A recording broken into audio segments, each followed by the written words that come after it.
Hello everyone and welcome to my channel, The DIY Crafty Muse. If you're new to my channel, please hit that subscribe button so you can see some future videos. If you're not new to the channel, welcome back and let's get started. So today I'm going to take these vintage textile spools. I found these at, it's a company called Junk and Disorderly. They're local to me here in Northern California and they sell some of these farmhouse items. This is one of the larger of the vintage spools. And I thought it would go great with some of these projects that I've seen, some on Pinterest, some on YouTube. I have two DIY video YouTubers that I follow, and I saw a variation of this where they used wrapping paper or like the Kraft paper just by itself on the roll. And then I also saw, so Whiskey and Wit did one, and then one of my other favorite YouTubers, Create 'em on the Cheap. I'll link both of their channels down in the description. If you haven't checked them out, please do so. They've got some great inspiration videos and just super cute ideas and projects. So I got the inspiration for some projects that they had done. I thought, oh, this would be great. I can use this vintage spool and I could take some craft paper or some butcher paper and attach it to this like a scroll and make one of these projects where you loop it, and then essentially what you'll see throughout the project is we're going to be able to put multiple projects on this one scroll. So the idea is going to be a holiday scroll that you can use year round, and the only thing you're going to have to do is roll it up and pull it to the next holiday. So you might be curious why I'm using this. This is a miter box and handsaw. I was not sure if there was going to be metal at the core of this. Like a lot of things that are vintage, they were made really, really well. And so what I'm trying to show you here is I purposefully used a handsaw because I wanted to get through that wood. I didn't want to use my electric table saw because my fear was I was going to hit metal, and you know that could be dangerous. So what I'm doing now is when I used my saw, I hit metal. I did go all the way around, and so I just opened it up to see if I could actually slide off that wooden piece. But again, we're put very well together. It wasn't coming off. So plan B. I'm taking a little bit of butcher paper. So this is not craft paper. This is actually butcher paper. And you'll see one of my second or third projects, you'll see why I opted for butcher paper. You could use craft paper.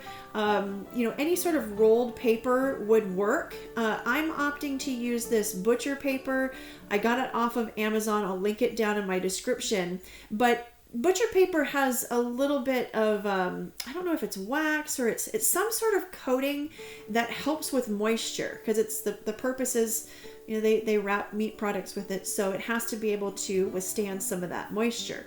I'm going to be using in one of my projects, I'm going to be using a chalk, or a chalk paint, and I just want the paper to be able to hold up and withstand a little bit of that moisture. So now again, I couldn't find the perfect size. I did look for some paper rolls that were within the measurements, but not a deal breaker. If you find even like a roll of craft paper from like the Dollar Tree, I'm just using my miter box again to cut this down. It's fairly easy. It cuts through it with not too much effort.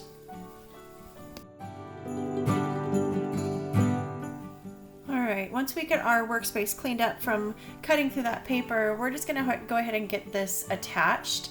Now I'm going to use some masking tape. So I opted for masking tape. If you are not familiar with the difference between masking tape and painter's tape, masking tape has a little bit more adhesion, so it's a little bit stickier.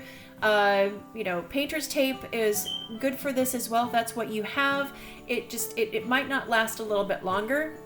So I'm using this because I might want to switch this out at a later time. I want just enough stick on that tape that it will hold it, but not enough that it would do any damage. All right, so I'm just using some clips.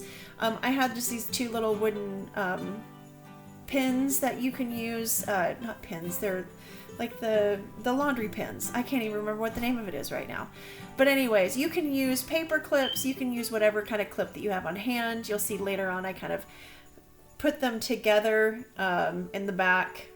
So it kind of helps keep it from crinkling. So we'll get there. Now, I did cut out this first design on my Cricut. I just put together in Cricut Design Space. If you've got, other machines, you can use whatever fonts that they have.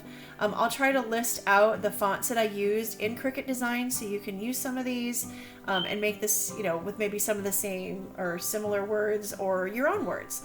I just took, again, some different fonts and thought about everything that I loved about the holidays and winter. I wasn't focused necessarily on Christmas for this part, but I did have Christmas in mind, kind of the holiday decoration, kind of leading up to Christmas, if you will. So things like fuzzy socks and blankets and candy canes, sweatshirts. I know there's sweater weather, but I did sweatshirts because I'm a sweatshirt kind of person. And of course, cookies and pies. I mean, what is winter without cookies and pies? At least for me. So if you're not familiar with using the Cricut, it's pretty straightforward. There's lots of tutorials on this out there. But let me know in comments if you want me to put one of those together. I can go through some of the basics of using your Cricut if you're a beginner. I'm still new to it, so I'm still learning. But let me know in comments. All right, so I've got the design right now. I'm just using my transfer tape to peel that design up so I can lift it from the original sheet and then put it onto the scroll.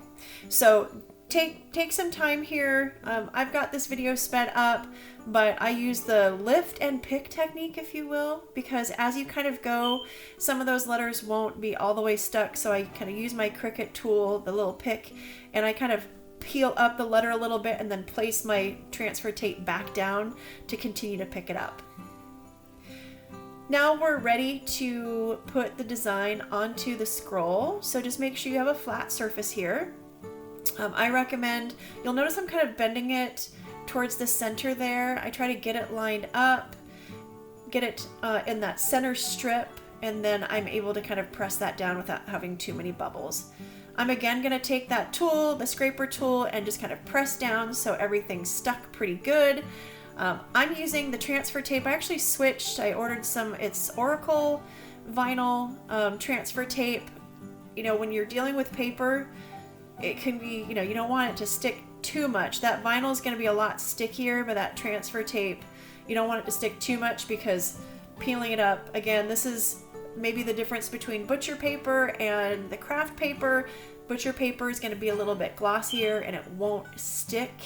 That transfer tape won't stick as bad. So if you're deciding which to go with, again, that Kraft paper from like Dollar Tree is a really good option. Just be careful about using the transfer tape or anything sticky.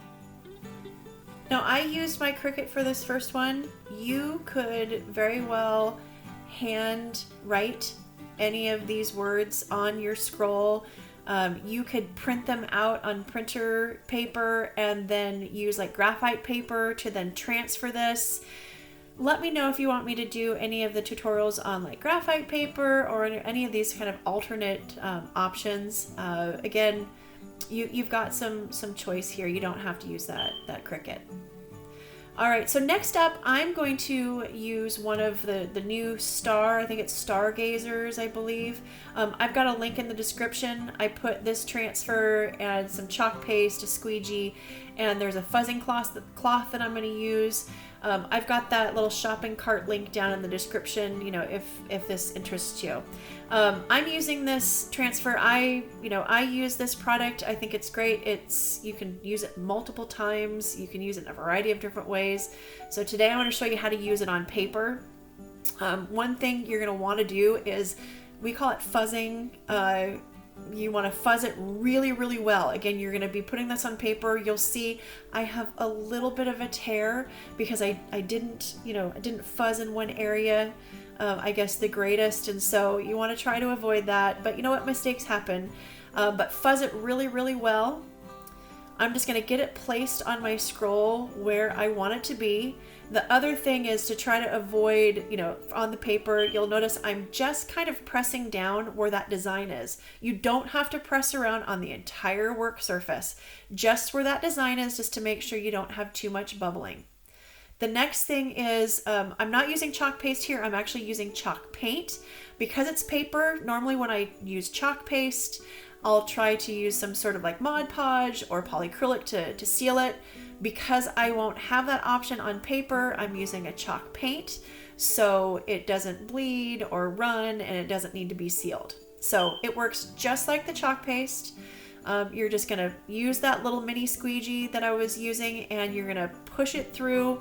The way these transfers work, let me know if you want more videos on this, but I've got a couple of videos that I'll link down on my playlist for chalk that kind of go through, how these transfers work. But essentially, you're going to use that squeegee, push that design through that transfer, and then when you peel it back, you are left with the incredible design, right? No printing things out. You can use this. I've got transfers that I've used for some of my projects and shows, probably up to like 30 to 40 times already. Now they do get a little bit worn, but I mean, just the fact that they're reusable is great.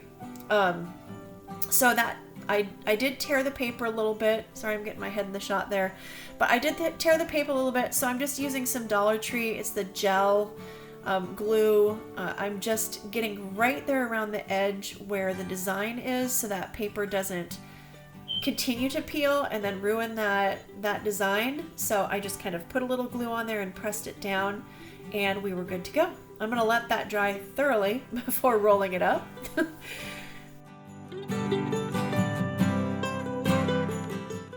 All right, next. So this is a paper project. A lot of people have extra Christmas paper laying around. I don't know about you, but I have a couple of my favorites. This design, I am so excited that I was able to find a project that I could preserve this paper. It's one of my favorites. It's almost like a chalkboard type design.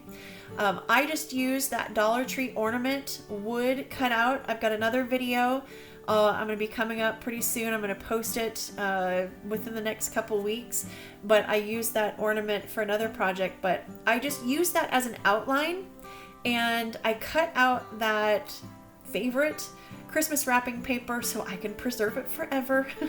After the whole roll is gone, I'll still be able to have this as a part of a project. So cut out that design. Again, no Cricut needed for this one either. So this is something that you can do just with some simple, supplies that you have.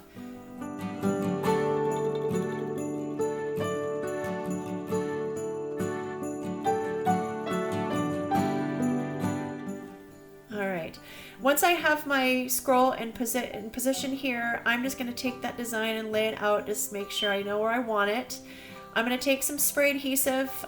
You could do a light coating of Mod Podge. That might be a little too wet, but some Mod Podge or a glue stick, just to, grab a glue stick from your kid's toy box or your junk drawer, and you could use that as well. I'm just using the Loctite spray adhesive. I find it works pretty well and it sticks pretty good. Next, I just took a little bit of baker's twine. I got this a couple years back. I don't think they make it anymore, but it is green, white, and red. It's super cute to kind of bring that 3D element. You don't want to put anything too big on this because of course it won't roll up, but this was just small enough that I could add that almost like that ornament was hanging. Next, I'm going to take some twine and just put a simple hanger. I'm just going to take that twine, wrap it around each end, and tie it on so I have something that I can actually hang this up on the wall. This vintage spool does have a little bit of weight once you add all that paper. I do recommend using some sturdy twine. I would steer away from something like baker's twine for this, but something nice and sturdy that you can hang that up and not worry about it falling off. This is something that I will keep up all year long because I'm going to be adding different holidays and different sayings to this, so I can just keep scrolling. I think this turned out great. You would love this in your house, I'm sure. Tell me what you think in comments and let me know if you'd like to see any additional holidays that I add to this scroll. I'm so glad you're here. Thank you so much for spending a part of your day with me. I hope you liked this video. Please be sure to hit that like button if you did, and make sure you also subscribe so you can see future videos and content.